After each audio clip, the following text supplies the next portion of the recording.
مودی کی قیادت میں بھارت مسلمانوں کے لیے خطرناک ملک بن چکا ہے۔ مودی کے بھارت میں اقتدار سنبھالنے کے بعد مسلمانوں پر ظلم و ستم میں تیزی سے اضافہ ہوا اور ہندوتوا کارکنوں کی طرف سے کھلم کھلا مسلمانوں کو نشانہ بنانے کے واقعات رونما ہو رہے ہیں۔ RSS کی حمایت یافتہ BJP حکومت پورے بھارت میں مکمل ہندو بالادستی چاہتی ہے۔ یہی وجہ ہے کہ مودی کے دور میں اقلیتوں خصوصاً مسلم مخالف جذبات میں کئی گنا اضافہ ہوا ہے۔ بھارت میں مسلمانوں کو دھمکانا، ہراساں کرنا اور ان پر حملے معمول بن گیا ہے۔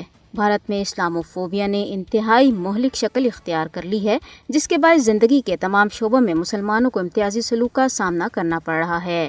ہندوتوا رہنما اپنی عوامی تقریروں میں مسلمانوں کے قتل عام اور ان کے خلاف ہتھیاروں کے استعمال کا مطالبہ کر رہے ہیں۔ ماہرین دنیا کو پہلے ہی بھارت میں مسلمانوں کی نسل کشی کے بارے میں خبردار کر چکے ہیں۔ ایسے میں اقوام متحدہ سمیت بین الاقوامی برادری کو بھارت میں مسلمانوں کے خلاف نفرت انگیز جرائم کو روکنے کے لیے اقدامات کرنا ہوں گے۔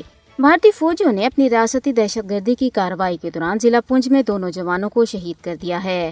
درستان بھارتی فوجیوں نے کپواڑہ، بارہمولہ، بانڈی پورہ، پلوامہ، کولگام، شوپیاں، اسلام آباد، پونچھ، راجوری، بانہال، سامبا اور ڈوڈا اضلاع میں تلاشیاں لیں۔